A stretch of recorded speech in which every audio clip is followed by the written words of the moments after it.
great. It's such a pleasure Surprise. to meet you.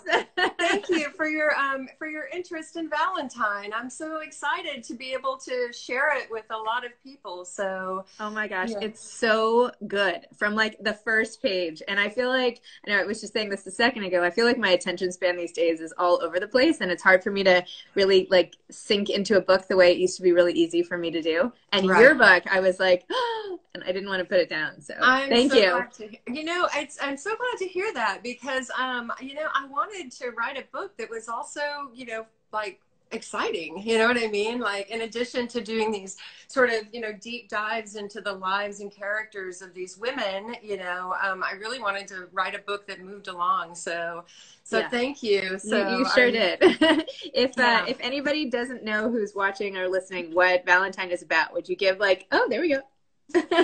a little synopsis of the book for everybody? Sure.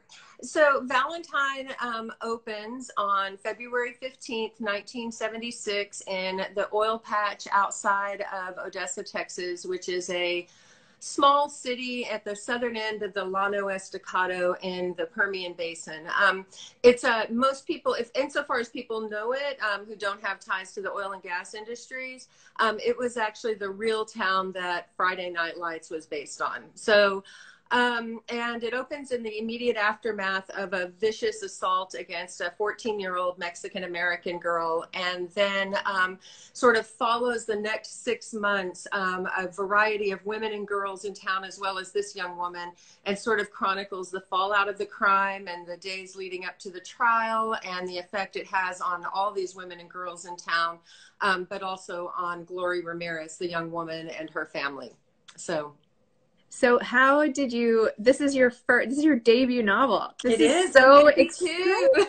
52 and still debuting. I'm so delighted. I mean, I think that, it's really easy. I think, for a lot of us who don't come from kind of a traditional background, traditional sort of literary background, which is to say, we don't come from places where people are like, you're going to be a writer, that's great. Or, or whatever, people who have to work full time, people who are raising young children, and so I think it's really easy to kind of feel like, oh, if you haven't done it by 30 or 25 or 40, at the latest, or 45, it's just time to sort of hang it up. And so, so of all the things I'm really delighted about, I'm in a lot of ways, I'm most delighted personally about having the opportunity, to say, don't give up, like never give up. You're not on anyone else's trajectory. So yeah. I feel like you and Zibby Owens can like go on a road trip together talking about, yeah, how you can come up with these amazing books that change the world. Doesn't matter how old you are. Yeah. I feel like as I interview more and more people,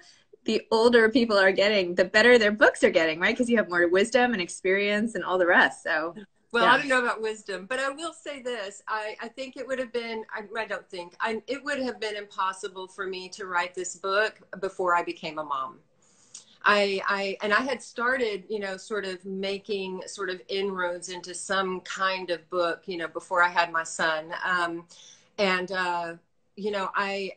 Becoming a mother made it possible for me to look at these women's lives with so much more empathy and compassion and nuance. Wait, so Elizabeth, tell me about how did you write this book? Like, when did you decide to start writing it? How long did it take? Like, why this plot? I have so many questions. We won't even have time. You'll have to come on my podcast after this. Okay. I'd love to. Okay. So I began this book when I was pregnant with my son, actually. My son's 15 now, so that'll give you a sense of how long I worked on it on and off. And I originally imagined it as a collection of short stories. And there was one story in the book and that I just really couldn't let go of. In the book, it's actually the second chapter. It's Mary Rose's first chapter. And so it began as a short story that I just couldn't quite stop mucking around with. And there's actually another chapter in the book that was also a short story. And I realized that she was one of the sort of the moms in the book. And so, you know, I worked on it on and off. I raised my son. I worked full time. You know, my husband and I both, you know, are teachers and copy editors. And so, you know, there were always, you know, we were doing the gig economy before they called it the gig economy.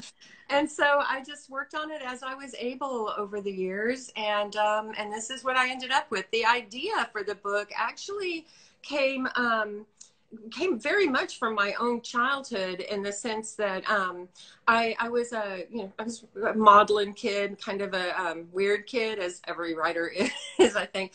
But I spent a lot of time when I was a little girl sitting out on the back porch after dinner with my mom and her girlfriends, sort of eavesdropping on their lives.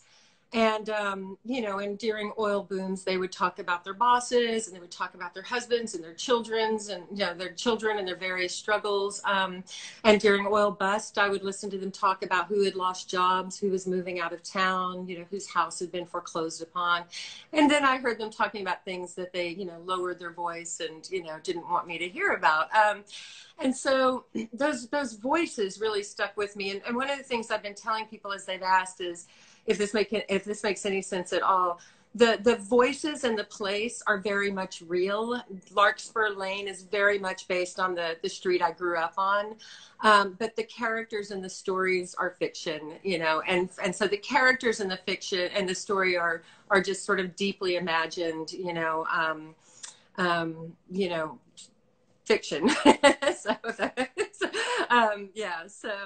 So that's kind of where so the book really began with the place and the voices, you know, and then the story sort of came from there. And because I had, you know, because I'd left Texas many years earlier, although I still have family there, so I visit, you know, I had to do a lot of research, because one of the things I realized very early was, you know, being a little girl and listening to stories on the back porch doesn't mean you actually know these women, you know, or the place, or the culture. And so I ended up doing quite a bit of research, you know, digging around for, you know, old newspapers, and going to the library is still in downtown Odessa, you know, so I spent a lot of time there when I was visiting family. So then tell me what it was like after working on this for almost 15 years and all of the effort and time you spent to then get a publishing deal. What was that like?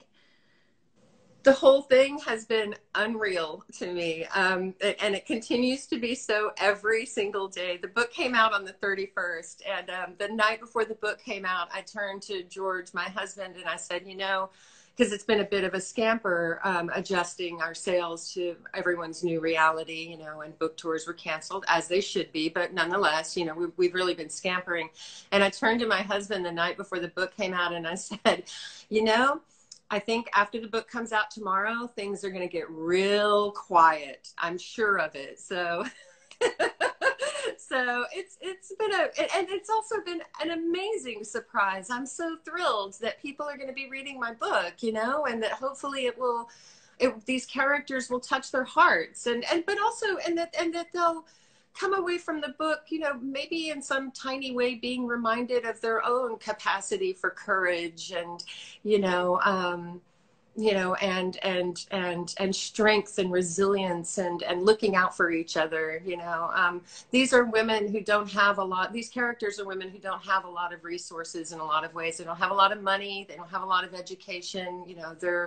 Most of them, are born and raised, and die within about 30, 40 miles, and yet they pull on these enormous reserves, of strength. They're still terribly flawed, but, they're able to find a way, to help it in so far as they're able. And so, I'm so pleased that people are going to read the book. It's an honor. It's really an honor, honestly. Congratulations on, first of all, writing the book. Second of all, getting the book published. And third of all, being, a Read with Jenna Today Show pick. That is amazing. And I mean, must be a dream come true. So it's delightful. I can't wait to talk with her. So she knows that part of the world. I mean, she knows from Texas very well. Yeah, right. So it's like a perfect match. Two Texas girls having a conversation. I'm really excited. So awesome. Thank you. To be continued on our podcast. We'll have to keep up Thank you conversation. so much. But thanks for coming on today, and congratulations. Thank you, and I appreciate your time. Be well. You too. Thanks.